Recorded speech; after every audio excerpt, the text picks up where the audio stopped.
doors.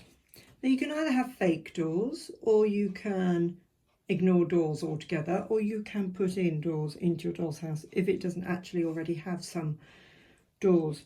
And I will show you when we're looking at it, the top 2 floors and the kitchen in the basement has a smaller aperture, so it needed smaller doors. So I have ordered smaller doors, and well, they're a little bit rough. They're going to take a bit of fettling, a bit of fiddling around with some sandpaper to get them tidier, but those are the smaller doors, and they've only got a sort of a knob on one side. That's okay. We can think of these levels as what would have been servants' quarters or whatever, I don't know. They're not so nice. For the living room and the bedroom, it's a full-size door, and I have got these lovely doors from Streets Ahead. So I needed 2, I've got 2, and this is one that I've got open, and it's a much better finish. So this isn't going to take as much. I will still give it a sand, but it won't take nearly as much sanding, and it's a much nicer finish, and it comes with the architrave to go around on the opposite side to this. I'll show you in the house in a minute. And I've also ordered 2 sets of door furniture. So again, Streets Ahead. Doll's House Emporium. And so these have got nice finger plates. I'm going to have to drill a hole to put the little bar through. And then the 2 knobs will screw together from one side to the other. Look, they've even got a little hole for the lock. Not that it has a lock, it doesn't have a key, but much nicer finish. So let's go over to the doll's house and I'll show you how they fit in. So this is the opening for the bedroom, which has got the full-size delicious door. And then there's always a big debate about doors, but how we live in our houses now has changed. So in our home, we've swapped the doors around so that they're sort of less in the way. So we would have the door, in our home, we've got the door here, opening like that, like this. But traditionally, you would have the door opening like this, because partly it's for privacy. So if the door is slightly, I have to try it that way to show you, slightly, no, I can't show you, yes, if it's slightly ajar, you can see in, but also you get the howling draft coming through the open door. So traditionally the door would be opening this way, and you open the door and you enter the room. There is another factor in this, in that if you had it, say, on this side and opening into the landing, say you're carrying a tray of tea for your morning cuppa in bed, how wonderful. You've got to navigate around the door at the top of the stairs with your tray of tea. It's all a little bit complicated and risk of all going horribly wrong. So this door, with its lovely, it's got a lower bottom and an architrave at the top, will go in from the landing side. So you just need to try it and just be clear that you have got it in your head which way it's going to open. It's going to go with the lower, just the bottom strip there on the landing. So that's the smart architrave is showing there. The door is opening the right way into the room, and it's got its other bits of architrave to stick on. This came with the door to stick on on this side of the room. Now there's a couple of little fettling things that I want to do. If I just move the camera in, and I apologise if my arm goes in the way. So at the bottom of this door, if I just lift it up a little bit, because it will lift up in this hole, there's a bit of a gap at the bottom where the floor ended. So the threshold, huge great hole there, if it's just left. So that would look really odd. So you'd either need to fill that threshold in, if you're not going to put a door on. But I'm going to put in a little bit of something. I might cut a bit of wood, I'm not sure. It'd probably be wood. I was going to say it could be foam board or something. That might fit well. I need to measure the depth, and I'm going to paint it the same colour as the wood stain.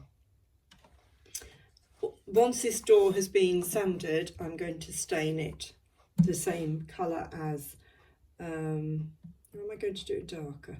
I might do it dark, slightly darker wood that matches the wood stain on the handrails, which is medium oak. Yes, because I'm going to do lighter oak with all the finishings. The other thing is, so I want to put in that little bit at the bottom, and it will just, I need to have it on a slight tilt, because looking at the angle there, it's on a bit of a wonk if it's left to its own devices. So I need to level that up, but I don't want to have it too high because I don't want to have a big step coming into the room.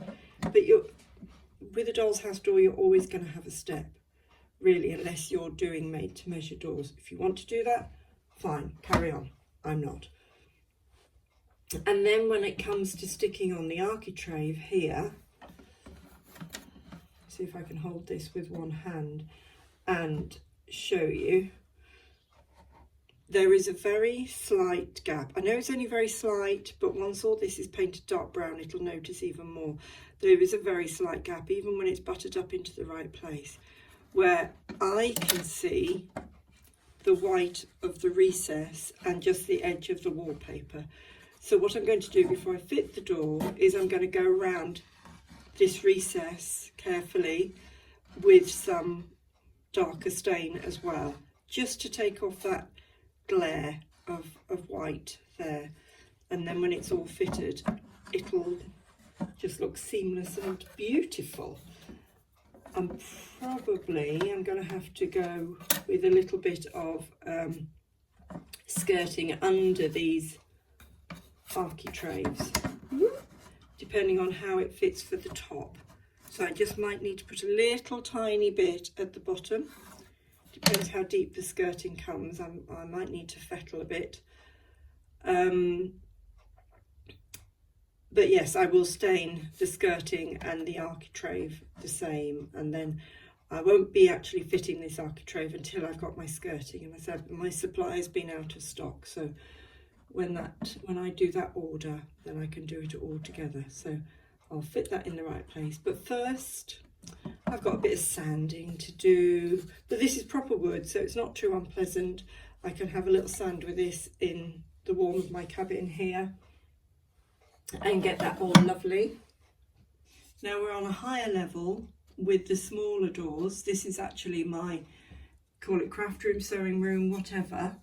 And I have tried all the doors in the little holes, and some of them seem to fit better than others. So there was a slight variation when the house was cut in cutting the holes.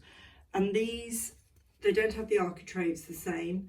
They are going to have to slot in to the hole, and they will drop down into that gap a little bit more. What it means is, to get them to fit, I've got to sand a little bit off this edge of the door frame, so it needs a bit of sanding, offering to get it so that it fits right. And again, I might go around the edge there with a dark stain just to take off the zing a bit. And these are not going to be quite so nice because they've got the architrave there. What I might do, I don't know, I'll have a look. Well, I need to do something actually. I'll stick on some architrave, so there'll be a lot of architrave and not a lot of door, but that's okay. That's okay. It's a working door, it's near enough, and as I always say, perfection is not required. It's about enjoying the process and getting so that I, or you working on your house, are happy with the finish. If anybody else wants to judge my standard, carry on. If I'm happy with it, that's all that matters. If you're happy with yours, that's all that matters. don't be swayed by anybody else's opinion. So I'm going to have I've got 3 of these to sand, so that's going to be a bit of a slower process, but I'm going to do each door separately because I say I think there was one of them fitted in much better than the other. It might have been that one, the top room, no, I don't know. Anyway, I'll have a fiddle with them and get them all sanded and get them tidy, and I want to get moving ready, you see. I want to get it all lovely and done as much as possible, but I'm having to remind myself that it's the process. The process is the joy, and take it from there. I have reduced this door quite a bit in size. If you might not be able to notice the details too much, but I've rounded the corners here, the top corners, in order to fit in the hole, and I've taken quite a bit off each side, just gently sanding on coarse sandpaper, and then finishing it off with some finer sandpaper. So this one, I know which doorway this is going to go into. I'm going to stain it. I have offered it up and I'm quite happy with the fit. I'm going to stain it, probably sand it some more, stain it again, and when I'm happy I will put it in place, and then I will start on the next door. I have one of my small doors which has got several coats of stain on. I'm going to do a video talking about stain because I've noticed some differences between different brands of stain.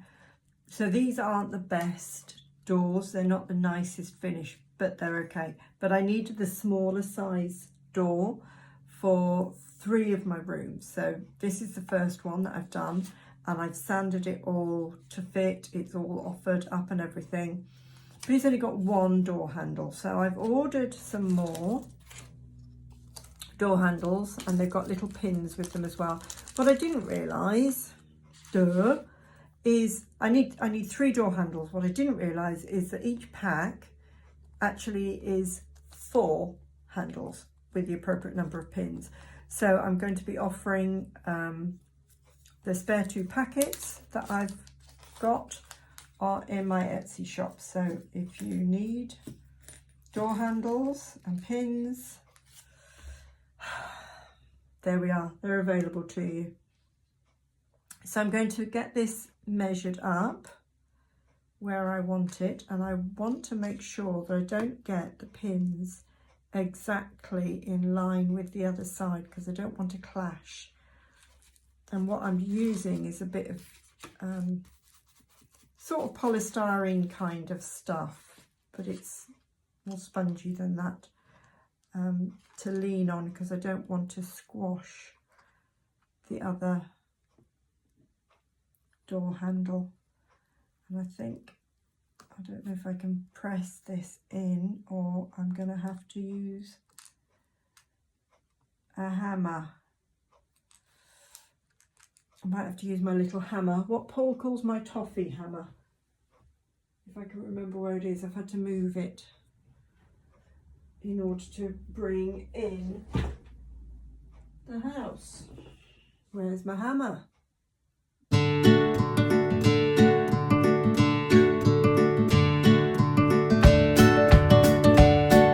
So this is the other door, the better quality door. I've got 2 of these for the living room and bedroom. So I drilled a hole with my little hand drill and threaded the bar through there, screwed on both handles and finger plates.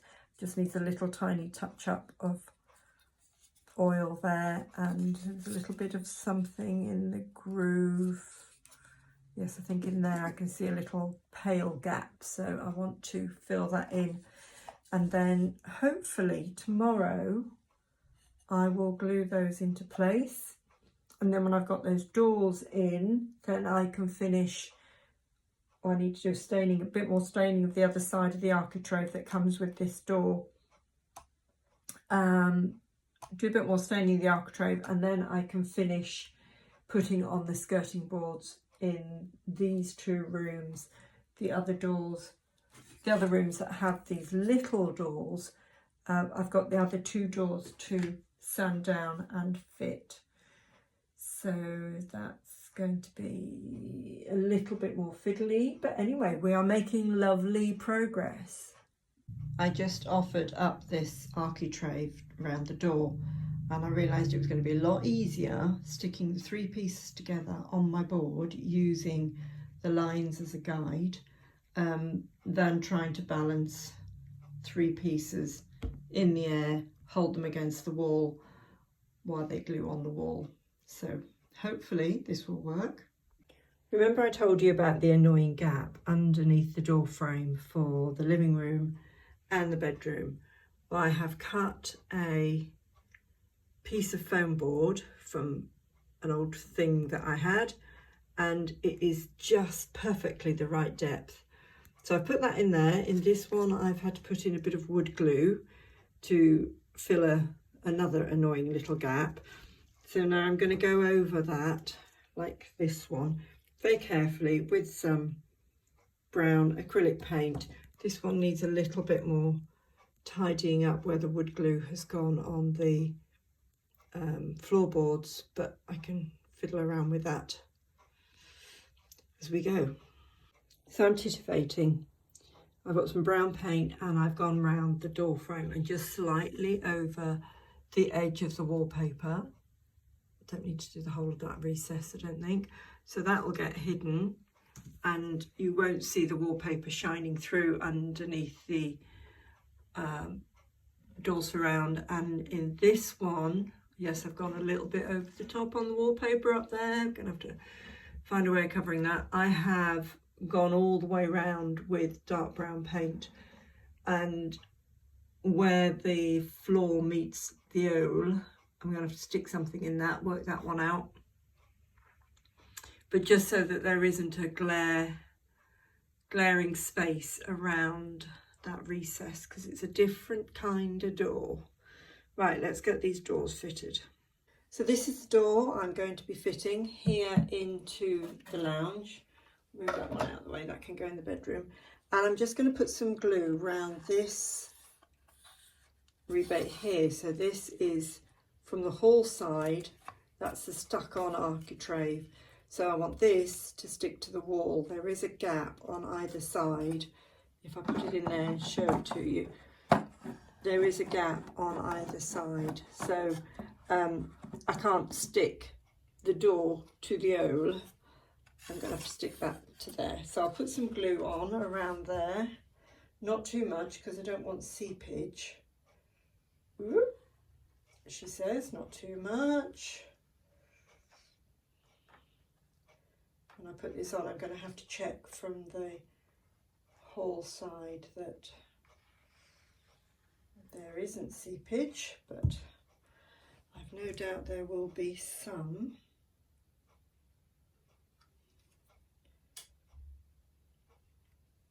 Sorry, I'm off camera at the moment, just getting some glue on this door frame.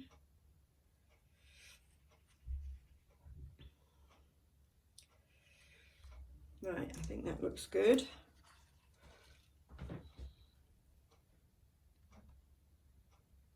I might put a bit on, no, this will do. I was going to say I might put a bit on the bottom as well, but I don't want to risk getting it on the floorboards.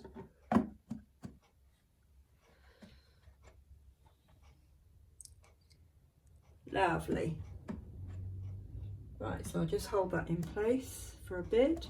So I put the doorknobs on last night, drilled all the way through. That was a bit of a fiddle. When you're using these, you need to use a drill bit bigger than you imagine you're going to need. Okay,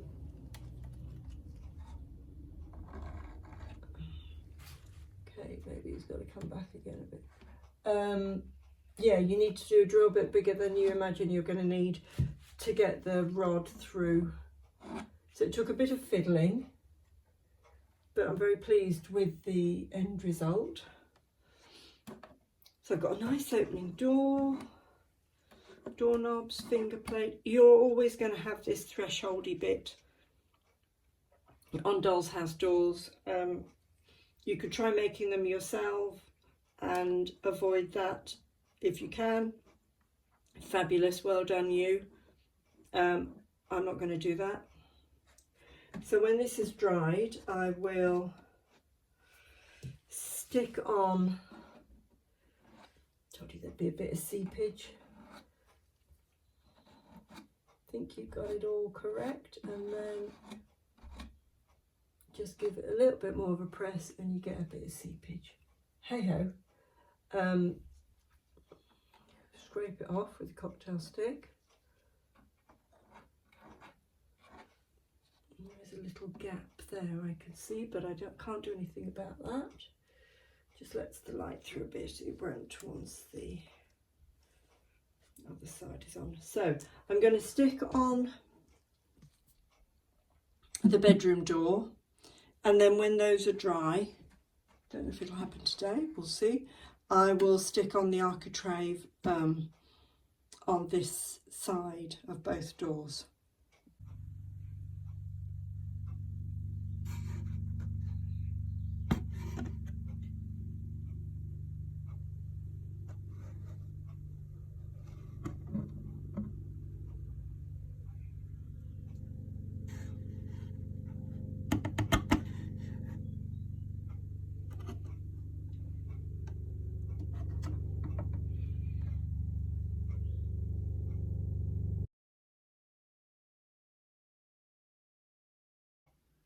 So the skirting and cornices, coving, whichever you want to call it, have arrived. Hurrah, hurrah, hurrah!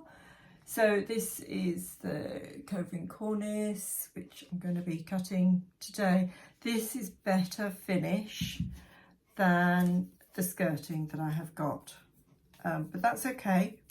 That's okay. Remember, in most houses, I'm going to stain all this, but in most houses, skirting will be a bit battered because it's being kicked by furniture, and if you have a hoover in your house, then we all know that your skirting will be bashed by a hoover. They're doing the job of filling the gap between the wall and the floorboards. So they're there to protect the wall and your decoration on the wall. So I've measured I'll show you in a minute, I've measured for the top 2 rooms in Ashton Place. This is the back, and I'm chamfering very slightly the end so that there is a nice mitered fit. What I'm not trying to do is I'm not trying to cut this with a blade. Instead, I'm just, oh, sorry, off camera. I've got some sunshine coming in, which is fabulous, but that's messing up the camera angle. So I'm just sanding it just to take off that edge, so then it'll fit in neatly with that end, with the mitered end of. So that's the side bit, that's the bit at the back. And on this bit that I've just cut, so this is going at the back, this end is a bit scraggy, as you can see, but that doesn't matter because it's going to be hidden in the corner, but also I'm sanding a nice little angled end to it, so it'll fit together very neatly with the side bit. The end that you want really neat, really, is the end at the front of your house. So when you open your door, you're greeted by a nice, neat end there. I am writing on the back which is for which room, which piece is for which room or whatever, because there might be slight differences. And once you get the glue on, you don't want to be panicking about which bit is for which. Now I can't do the side that has the door on just at the moment because I haven't got the door ready for the upstairs room. I have for my room, so I can fit that, and I've got to allow for the architrave, and I still couldn't get the architrave that I wanted, which was, you know, it's one of those sort of variable things because I've got two different styles of door in the house. And I was thinking that the one I was going for might be a bit too clunky on these smaller doors anyway. So I'm going to make architrave out of spare bits of the skirting, just to give it a nice finish, because I think that will look good. Just tidy that up, and you'll see why when I show you when I fit the door. I've sanded one, I've got it all done, and I'll show you that in a second. Coving or cornice, whatever you want to call it. One is apparently posher than the other. We'll call it coving for this purpose. It will scramble your brain trying to cut these angles, I'm quite sure. Don't be surprised if it does. It might not. You might have a brain that works with it perfectly well. I'm dyslexic and my spatial awareness is, let's say, it's a little random at times. What I have found the easiest way to do it, and bearing in mind I've just cut one wrong, this is wrong. You do not want a whole pointy thing like that. You want one of these. You want half a point, not a full point. Get a piece of paper, lay it out on your table, and imagine you are lying on the floor looking up at the ceiling, and your piece of paper is the ceiling. So when you're working out your joints, you want two bits that come together, but they are straight up the back. So straight up the back, angled on one side, and then when you try and fit it in your house, you'll go and try and figure it out. I can only cut the back and one side at the moment because I haven't got the door fitted, so that's going to be another piece. What I'm going to do is I'm going to cut the back and then one side for 3 rooms. I can do 3 rooms because in my bedroom in the townhouse I've got to go around this nadgery chimney breast. So let's just take you over. So I can cut for this room, although I could do that long side, can't I, because it's a skirting that's got to fiddle around the door. So yes, I can cut that long side for the coving, so I can do that. I can do the same for this, cut 3 sides for the coving. I'll cut them all together before I stain them and stick them in. I can do the same for this room, for the living room. Hurrah! When it comes to the bedroom, I'm going to have to cut how many angles going around that chimney breast? So I'm saving all the little offcuts because I'm going to have to do, just step around my stool there so I don't trip up, I'm going to have to do all the bits on the landing here as well. So I need my shorter bits to fit in the landing, and this is when you think, just keep it simple. I will be doing the kitchen at some point, but that's going to happen later because I've got to make the surround that I'm doing for the Aga. But anyway, I can cut 3 of 3 sides, and then I'll stain them all together and I'll glue them in with fingers crossed after having had a cup of tea. So with your meter box and saw at the ready, this meter box rests over the edge of the table, but you could rest it on something. I've drawn in a little scraggly line, but I know which direction it's going in, and I'm going from the top of this point down there. So the top of this point of wood from the straight edge goes in my mitre box, and a little bit over.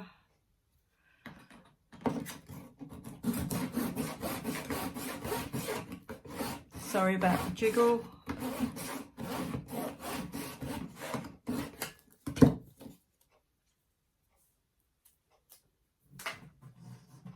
Where's my sandpaper? There's my sandpaper. Give a little sand. Double check. Remember, please check twice, measure twice, cut once, and be patient with yourself doing this. It's not something you can do in a hurry. It's one of those jobs that you think will take a length of time and then it will take a lot longer because of all the checking that you need to do. So that's fine with that, that's good. When you're applying glue to your cornice, double check which end is going into the room, so you're holding it the right way around. And I just go down the, let's call it the pointy end, pointy bit at the back. And that, it seems to be the least likely way then to get seepage. So I'm not spreading it out on either side, and you'll find that the glue will sit up in the groove and it will get a nice fixing for your cornice. So let's give you a little update of where we are, because I want to get this video edited and uploaded, otherwise it's going to be too long. So the kitchen, not much has happened. I've got 2 lengths of the coving cut, ready to stick on. The living room, I have got my lovely speaker holding the door architrave in place while that glues. So I've got part of the skirting board done. I can do the rest of the skirting when this door frame dries. And I've got the coving on, which I think is fabulous. I am so pleased with that. Doesn't that look gorgeous? Gorgeous, gorgeous, gorgeous. What I did with the skirting on all the floors is I didn't put glue where the wires come up. I doubt that it's going to be loose enough to pull any wires through either direction, but I just didn't want it to be too congested. So the bedroom, I've got a lot of cutting to do around there. I will do that probably at the end when I'm in the mood. The back skirting board didn't glue properly, so I've just put some extra glue on that and weighted it down with my cans of stain because they're nicely heavy. The architrave around the door, yes, I was correct. It's easier to stick it together as a 3-piece thing and then stick it to the wall. So that's come together lovely, and that little infill that I did, it's a little dusty, it needs a tiny little bit of tidying up. Very pleased with that, how that has come. My room, I've got a bit of skirting on, a bit more skirting at the back to stick on. Then I've got a fiddly diddle with the door. Not sure what I'm going to do with that, but the coving is on. Let me just get my steps so I can step up to the top floor. Right, okay, so I need another bit of skirting for there. See, I can't see that from ground level. And I've got the door to do, lots to do on that door. But it's coming on, and I love the finish of that coving round the wallpaper. I think, although it's a fiddle diddle, I just think it gives the room a lovely finish, and that is sort of appropriate for the period. So everything else can be, well, whatever period the occupants are living in it, but this is like the foundations of the building.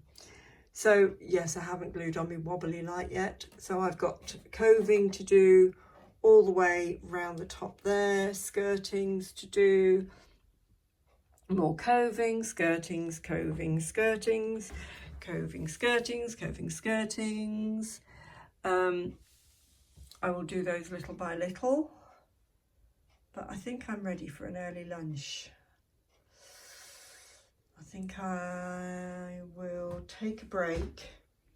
It's all a little bit messy in here, so I'm just having a bit of a tidy up. Oh, let's show you this. This is the table that I did. Really pleased with how this has come out. So that's going to go in there somewhere. That's with light oak, the side table. And I've got some other little bits and pieces that I started, but yeah, really pleased. Okay, I'll edit this video and get it up for you. It would be wonderful if you would subscribe to my channel, hit the little bell, and then you get notification of new videos, and hit like, please, if you've watched any and you find them of use, because that helps other people to find the videos as well. And I'd love to know where you are on your miniature journey and what projects you've got going on at the moment.